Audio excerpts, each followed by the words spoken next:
Hello दोस्तों, basic electrical MCQ series में आपका स्वागत है। आज हम लोग डिस्कस करने वाले हैं कैपेसिटर 2 यानी कैपेसिटर का सेकंड लेक्चर है। अगर आपने इसका पहले वाला एमसीक्यू क्वेश्चन नहीं देखे हैं तो आई बटन पे क्लिक करके देख सकते हैं। तो आज हम लोग फिर से कैपेसिटर पे कुछ क्वेश्चंस डिस्कस करने वाले हैं और ये सभी क्वेश्चन दोस्तों आपके किसी न किसी कॉम्पिटिटिव एग्जाम में पूछे जाते रहते हैं। तो वीडियो को अंत तक जरूर देखें और चैनल को सब्सक्राइब नहीं किया है तो अभी कर लें। तो आज का पहला क्वेश्चन है, which among the following expression relate charge, voltage and capacitance of a capacitor. दोस्तों, अगर आपके पास एक कैपेसिटर है जिसका कैपेसिटेंस C है और इसके अक्रॉस V वोल्टेज अप्लाई करते हैं हम लोग, तो पूछ रहा है कि इसके चार्ज, वोल्टेज और कैपेसिटेंस में क्या रिलेशन होता है। तो जैसा कि हम लोग जानते हैं कि इसमें जो चार्ज होता है वो डायरेक्टली प्रोपोर्शनल होता है इस वोल्टेज के, यानी Q जो होता है वो डायरेक्टली प्रोपोर्शनल होता है वोल्टेज के। और इस प्रोपोर्शनल को हटा के हम लोग एक कांस्टेंट लिखते हैं जिसको हम लोग कहते हैं प्रोपोर्शनलिटी कांस्टेंट C से, और इसी C को हम लोग किस नाम से जानते हैं? कैपेसिटेंस। तो यहां से लिखते हैं Q इक्वल्स टू CV। ठीक है, तो इसका मतलब आंसर C सही हो जाएगा, Q इक्वल्स टू CV। ठीक है, अगला क्वेश्चन है, if A 2 farad capacitor has 1 coulomb charge, calculate the voltage across its terminal. देखिए, एक कैपेसिटर है जिसकी प्लेट पे चार्ज कितना है? 1 कूलम का। Q इक्वल्स टू हो गया 1 कूलम और इसकी कैपेसिटेंस दिया है 2 फैरेड। हमें बताना क्या है कि इसके क्रॉस वोल्टेज कितना होगा। ठीक है, तो अभी हमने पढ़ा कि Q इक्वल्स टू होता है CV, तो यहाँ से V की वैल्यू क्या हो जाएगी? Q upon C। अब Q की वैल्यू कितना गिवन है बच्चों? Q की वैल्यू है 1 कूलम और C की वैल्यू 2 फैरेड, यानी 1 अपॉन 2, यानी हो गया इसकी वैल्यू 0.5 वोल्ट। तो इसका सही आंसर हो जाएगा ऑप्शन ए। अगला क्वेश्चन है, what is the voltage across a capacitor at the time of switching, that is when t equals to 0। Options हैं infinity, 0 volt, can not be determined, 1 volt. तो मान लेते हैं दोस्तों, एक सर्किट है, ऐसे R लगा हुआ है, एक स्विच लगा हुआ है, एक कैपेसिटर लगा हुआ है और यहाँ पे एक बैटरी लगी हुई है जिसका वोल्टेज हम मान लेते हैं कि Vs सोर्स वोल्टेज है। एक रेजिस्टेंस हो गया, एक कैपेसिटर हो गया और ये t इक्वल्स टू 0 पे कह रहा है हम लोग स्विचिंग कर रहे हैं। अब स्विचिंग कर रहे हैं, इसी को कहते हैं t इक्वल्स टू 0। और इस समय हमारा जो कैपेसिटर होता है, कैपेसिटर कैसे काम करेगा? Act as short circuit. जब हम लोग स्विचिंग करेंगे, जो जैसे ही सर्किट से जोड़ेंगे कैपेसिटर को, तो इनिशियली ये क्या करेगा? शॉर्ट सर्किट की तरह बिहेव करेगा। अब शॉर्ट का मतलब होता है कि इसके जो दोनों टर्मिनल हैं ये आपस में शॉर्ट हो गए। अब शॉर्ट होने का मतलब हो गया कि यहाँ से यहाँ का वोल्टेज अक्रॉस कैपेसिटर की बात कर लें तो वोल्टेज कितना हो जाएगा? उस समय 0 हो जाएगा। ठीक है, अब देखिए यहाँ पे पूछा क्या है, what is the voltage across capacitor, यानी इसका वोल्टेज हो गया 0 वोल्ट। ऑप्शन बी सही है। अगला क्वेश्चन है, what is the voltage across the capacitor if the switch is closed end steady state is reached. अब देखिए यहाँ पे एक सर्किट दिया हुआ है, इस स्विच को जब हम क्लोज करेंगे, है ना, स्विच को क्लोज किया तो देखिए क्या होगा, इनिशियली हमारा कैपेसिटर कैसा काम करता है? अभी मैंने बताया कि इनिशियली ये शॉर्ट रहेगा और फिर जब शॉर्ट होता है तो इसके थ्रू सारी करंट इधर से ही फ्लो करेगी और जब करंट फ्लो करती है इसके थ्रू तो ये क्या होता है? चार्ज होता है ना, चार्जिंग स्टेट में है ये और धीरे धीरे इसके अक्रॉस वोल्टेज डेवलप हो जाएगा और फाइनली जब इसका वोल्टेज, इस कैपेसिटर का वोल्टेज सोर्स वोल्टेज के इक्वल हो जाएगा तो हम कहेंगे ये फुल्ली चार्ज हो चुका है और फिर से अब चार्जिंग नहीं होगा।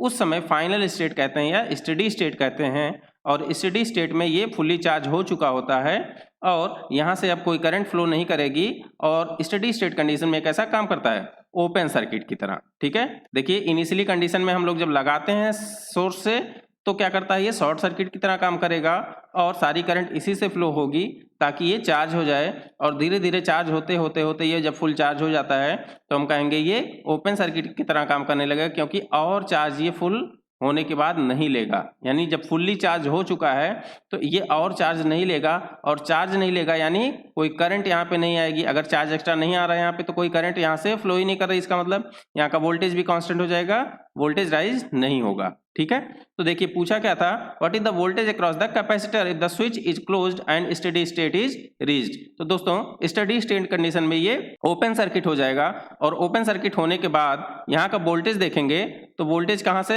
यहाँ से यहाँ का वोल्टेज अगर देखेंगे तो यहाँ का वोल्टेज और सब सेम ही होगा। स्विच क्लोज है तो ये जो 10 वोल्ट यहाँ पे है वही 10 वोल्ट यहाँ पे भी मिलने लगेगा। तो इसका ऑप्शन कौन सा सही हो जाएगा? ऑप्शन सी सही हो जाएगा।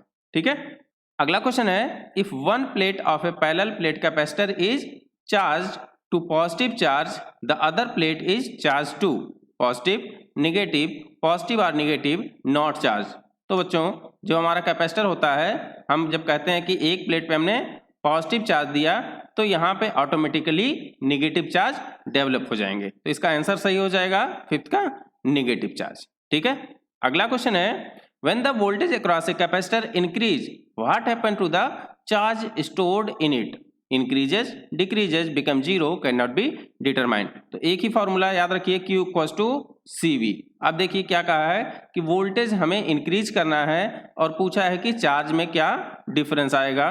तो ये वोल्टेज है आपका, इसको इंक्रीज करना है और इधर चार्ज है, तो ये देखिए इंक्रीज होगा क्योंकि दोनों डायरेक्टली प्रोपोर्शनल हैं।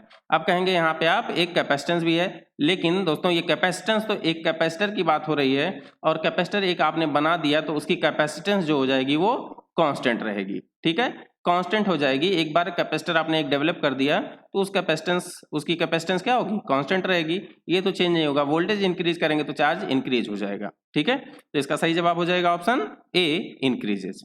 अगला क्वेश्चन है when will capacitor fully charge, capacitor हमारा फुल्ली चार्ज कब होता है। ऑप्शंस हैं when the voltage across the plate is half the voltage from ground to one of its plate, बिल्कुल गलत है। ऑप्शन बी है when the current through the capacitor is 1/√2 times its value, ये भी गलत है।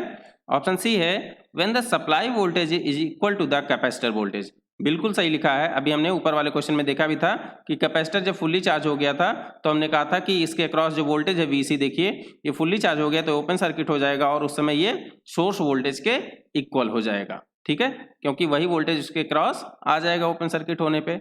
इसका ऑप्शन सी सही हो जाएगा। अगला क्वेश्चन है what happens to the current flow in a fully charge capacitor. अगर ये फुल्ली चार्ज हो गया है, देखिए यहाँ पे लिखा है फुल्ली चार्ज। फुल्ली चार्ज का मैंने अभी मतलब बताया कि अब वो कैपेसिटर और चार्ज नहीं लेगा, इसकी चार्जिंग कैपेसिटी फुल हो चुकी है। अब इसके अंदर और चार्ज जाने के लिए कोई जगह नहीं है। ठीक है, ये चार्ज जितना ले सकता था चार्ज ले चुका है और चार्ज नहीं लेगा, तो चार्ज नहीं है दोस्तों, तो करंट होगी या नहीं होगी, बिल्कुल नहीं होगी। तो करंट फ्लो स्टॉप्स, यानी करंट नहीं जाएगी उसके थ्रू। अगर हमारा फुल्ली चार्ज कैपेसिटर है तो उससे करंट नहीं फ्लो होगी, अगर डिस्चार्ज हो रहा है तो होगा। ठीक है, अगर चार्जिंग स्टेट में है, फुल्ली चार्ज है, तो और करंट उसके अंदर नहीं जाएगी। हाँ, वो डिस्चार्ज हो सकता है, यानी उससे करंट निकल सकती है, तो वो सर्किट में जैसा दिया होगा उसके हिसाब से। तो यहाँ पे आंसर इसका हो जाएगा करंट फ्लो स्टॉप। अगला क्वेश्चन है calculate the capacitance of a capacitor that store 40 microcoulomb of charge and has a voltage of 2 volt. Option है 20 फैरेड, 20 माइक्रोफैरेड, 10 फैरेड, 10 माइक्रोफैरेड। तो वही formula Q equals to CV लगाइए। ठीक है, अब देखिए 40 माइक्रोकूलम दिया है चार्ज। ठीक है, तो यहाँ पे लिख लिए 40 माइक्रोकूलम इक्वल्स टू C आपको बताना है और V की वैल्यू है 2 वोल्ट्स। ठीक है, 2 वोल्ट्स। तो C की वैल्यू देखिए क्या हो जाएगी, 40 माइक्रोकूलम डिवाइडेड बाई 2 वोल्ट्स। ठीक है, अब देखिए ये हो जाएगा आपका 20। तो देखिए जब ये चार्ज कूलम में होता था और ये वोल्ट्स में होता था तो हम लोग कैपेसिटर की यूनिट फैरेड में लिखते हैं, लेकिन यहाँ पे देखिए एक माइक्रो बचा हुआ है। ठीक है, तो इसकी यूनिट क्या आ जाएगी, माइक्रो फैरेड। ठीक है, यूनिट का ध्यान रखिएगा, ये माइक्रो मत भूल जाइएगा। और न्यूमेरिकल वैल्यू कितनी है, 20 आई है, तो इसका आंसर हो जाएगा 20 माइक्रो फैरेड, यानी ऑप्शन बी सही हो जाएगा।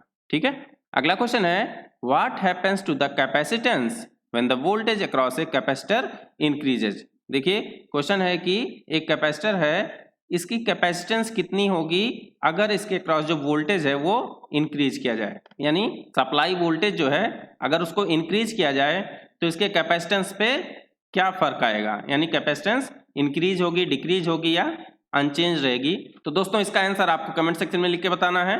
ये वीडियो आपको कैसी लगी ये भी आप कमेंट सेक्शन में जरूर लिखिएगा। चैनल को सब्सक्राइब नहीं किए हैं तो अभी कर लीजिए। मिलते हैं अगली वीडियो में कुछ और नए क्वेश्चन के साथ, तब तक के लिए थैंक यू सो मच।